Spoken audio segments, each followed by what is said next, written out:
Dalawang dekada na pala, parang kailan lang. I want to say happy 20th anniversary, my High for Jesus movement. Congratulations kay Pastor Romel and the rest of the officers. Saludo ako sa inyo. Hindi biro na manatili kayo na magkakasama-sama sapagkat mayroong mga pagkakaiba-iba. But I want to say everything is for God's glory. Kaya kung ano man ang pinapagawa ng Panginoon at kung bakit kayo nagsasama-sama hanggang sa ngayon, I am praying that God would continue to bless you and that you would enjoy each other's company. Kaya lumakad lang, magpatuloy lang at patuloy na gawin po natin ang mandate ang pinapagawa ng ating Panginoon. Keep on winning souls and making disciples. God bless again. Congratulations sa inyong lahat. Happy 20th anniversary.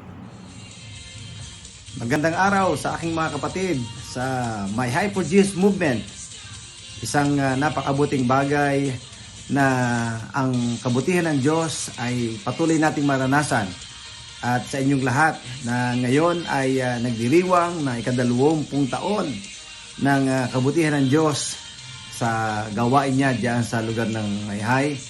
Kami ay nagpapahayag ng pasasalamat sa Diyos sa inyong mga buhay at bumabati sa inyo sa inyong katagumpayan ng gawain ng Panginoon at magpatuloy ang bawat isa sa ipinagagawa ng Diyos sa ating bayan, sa ating lalawigan at naniniwala ako na ang diwa ng pagkakaisa ay magpapatuloy sa buhay ng bawat isa, sa buhay ng ating mga kapatid, ng ating mga kapwa, mga pastor. At sa panahong ito ay tunay na kailangan natin ng pagkakaisa upang sa ganon ang gawain ng Panginoon ay patuloy na magtagumpay at magbunga para sa kaluwalhatian ng Diyos. Kaya muli, may bumabati sa inyo ng isang maligayang anibersaryo. Happy 20th anniversary, My High for Jesus movement.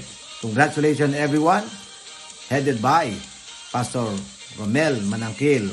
Congratulations sir, at sa lahat ng ating mga kapastoran sa My High for Jesus movement.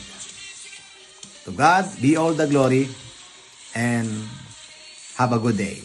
God bless you all. Isang masayang araw sa inyo lahat diyan sa bayan ng Mayhay, partikular sa ating mga pastoran, mga kamanggagawa, sa Mayhay for Jesus movement, siyempre sa ating kaibigan Romel Manangkil, at sa inyong lahat ng mga kapastoran, isang oportunidad, isang kagalakan na inyong likod ay makigalak sa inyong pagdiriwang ng ika-20 taong anibersaryo, na ang dalangin siyempre na inyong likod ay patuloy na patatagin, palawakin ng Diyos ang gawain dyan sa Mayhay at magamit ang mga kapastoran, ang mga manggagawa ng Diyos upang patuloy na ang kanyang kalooban ay maganap dyan sa bayan na yan. At ang dalangin ko ay patuloy na kagalakan sa araw na ito ng inyong pagdiriwang, ang inyong maranasan, punong-puno ng pagpapala. At loobin ng Panginoon na sa mga darating na panahon ay muli tayo magkita-kita, magkasama-sama upang patuloy na gawin pa yung iba pang mga pinagagawa sa atin ng Diyos dyan sa bayan ng Mayhay. Muli, ang pagbati ng inyong likod kasama ang buong Pima Philippines, kami nakikigalak, nakikisaya at patuloy na maranasan ninyo ang iba yung pagpapala na nagbubuhat sa ating Diyos. God bless you all. God bless you, Pastor Romel Manangkil, at sa lahat ng ating mga pastoran dyan. Salamat po. Magandang araw sa inyo lahat.